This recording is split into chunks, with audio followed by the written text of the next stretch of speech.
welcome back to our channel. I'm Callie. I'm Bean. I'm Brittany. So today we are going to do our book to movie review on Harry Potter and the Goblet of Fire by J.K. Rowling. So this is the first book where we have significant problems. First things first, this should have been 2 movies. 100%, like it's a big boy. My copy is 617 pages. My copy is 734. Mine's 450. To start off, we usually talk about the casting of the characters. We all agreed that casting is superb. Mm-hmm. Everyone who is introduced, and this one we're introduced to a fair amount of characters. We have Fleur Delacour, Victor Crumb, Barty Crouch Jr. and Sr. We have Olympe Maxime. We have Karkaroff. We have Mad-Eye Moody. We have so many characters to be introduced to, and all of them were extremely well executed and well cast. Especially Moody, because he is one of the characters that gets pulled throughout the rest of the film. But with casting, as much as they did do a fantastic job, we're missing a fair amount of characters. Mainly Ludo Bagman. Mm-hmm. We miss Ludo Bagman, who plays a crucial role in the overarching plot of this entire story. He's the one that, like, put together the whole Triwizard Tournament. Yes. Not Barty Crouch, Ludo Bagman. And with Ludo Bagman, we also lose Bertha Jorkins, who is one of the people who goes missing at the very beginning of the book. And again, is pulled throughout the entire story as she's missing. This is a problem. This is just like the Dark Days. Foreshadowing? Yes. Exactly. So I understand that they took away Ludo, so they had to take away Bertha, but we're still missing those characters. And then there's Winky. And Winky. They took away Winky. Dobby wasn't even in this, and he was supposed to be. Dobby was supposed to have a big role, in this. Same with Winky. And they, no house elves, no kitchen, no spew. Moving right along with things that are crucial, things that are missing is spew, which is the society that Hermione creates for elvish welfare, because she thinks that house elves is basically slavery. It is. Yeah. But she creates this whole society and everything, and that's how we get Dobby and know that house elves are working in the kitchens of Hogwarts. We never get that in the films, ever. So that's a pretty big thing, and Dobby is a crucial role in later books as well. He doesn't just come back in the last movie. He does other things. And like every book. In every book except 1 and 3. Yeah. He's always there. Always there in Hogwarts helping Harry and doing things. Mm-hmm. He's the one that gives Harry the gillyweed in this book. Mm-hmm. But we are missing things. We're missing things. And if we're going along with characters we're missing, we also do not see the rest of the Weasleys in this, really. We don't get Bill, Charlie, or Percy, really, in this movie at all. And they all were very prominent. Very prominent in this, especially at the Quidditch World Cup. They were all there except for Molly. Molly was literally the only Weasley that didn't go to the cup. Yep. This is where we kind of start seeing Percy spiral into the awful human being that he is. Mm-hmm. Charlie we get with the dragons and all of that. And this is where Bill and Fleur meet for the first time. And we kind of get that aspect. And we didn't get any of it. Like, all of a sudden, Bill and Fleur show up in the last movie. Married. Yeah. What? I don't get it. There are so many things that they could have added and would have been great if this film was put into 2 movies. Now, because this is a very high action book, where would we cut it off? We all agreed that after the Yule Ball, which the Yule Ball is one of the great scenes in this film. It was extremely well executed and very well done. The build up to it, the ball itself, all of that was wonderful. Everything connected to the Yule Ball was perfectly executed. Exactly. It really was. Yes. The boys following the girls around the famous line, why do they travel in packs? That's one of my honestly favorite parts of the movie and the book. So it was really well done. Granted, some of the timeline is a little janky. A little. But at the same time, to save time in a movie, it makes sense. The wonderful execution of the introductions.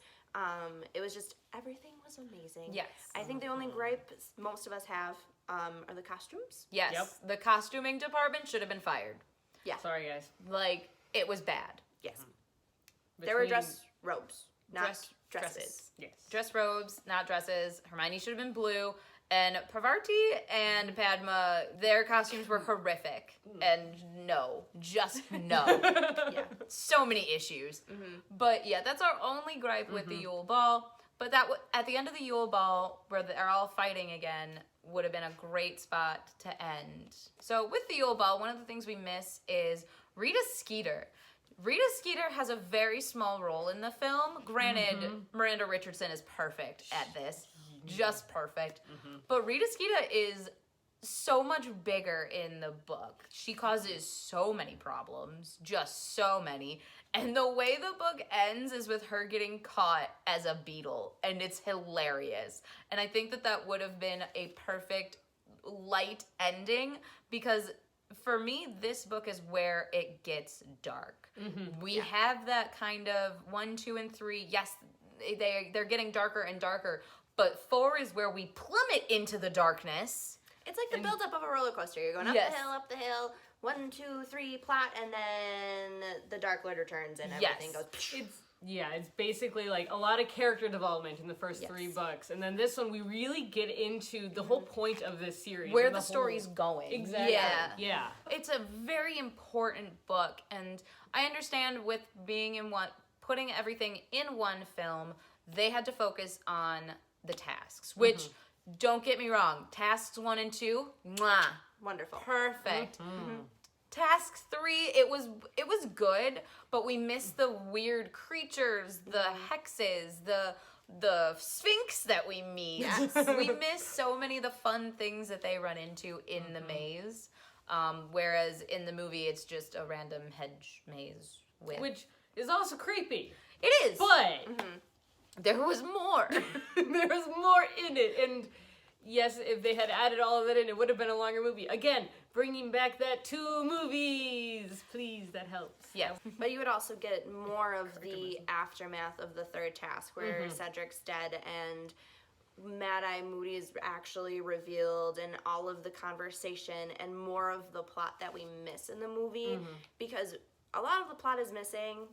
One of my coworkers and I were talking about the movie, and she's like, I honestly feel like I'm missing so many things, and I was like, You that's are. because it's like, you have to read the book to understand the movie, and in a way you shouldn't have to, and that's one of the things that really bugs me about it, especially talking to my wonderful fiance about things, is because he's just like, I don't get it, and I'm like, of course you don't, because you haven't read the book, and he's like, I don't have to read the book, there's the movie, and I was like, well, you're wrong.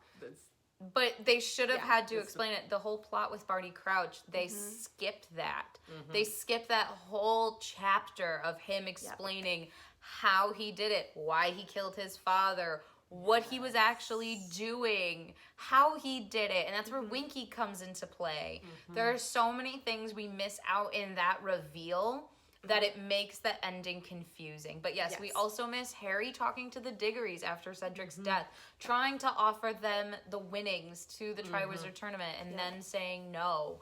We miss Harry giving the money to the Weasley twins, which sets up a lot for the next one. We miss so much of that aftermath. They focused so much on Cedric's death, which was good. They did in the books as well, but there were other major things that were happening. That still had to do with Cedric's death. Yes. It wasn't just he died then everyone moved on. No, he died, and things happened because of that. Because we even there were consequences to that. Because we even get the setup to book 5, where Fudge starts calling Harry a liar and doing all of that in this book. Whereas it seems like it's out of nowhere in movie 5, which is a whole other obstacle we'll tackle later. But it's a whole thing that we miss. And it's really unfortunate because, yes, I have a lot of friends who haven't read the book, and they ask me several questions like, what do you mean? I don't understand. This wasn't explained. I'm like, but in the book! And one thing we're also missing with the setup of book 5 and movie 5 is Molly Weasley seeing Sirius Black. And Severus Snape seeing them. Because people forget that technically, yes, Snape does see Sirius, but he doesn't realize that he escapes.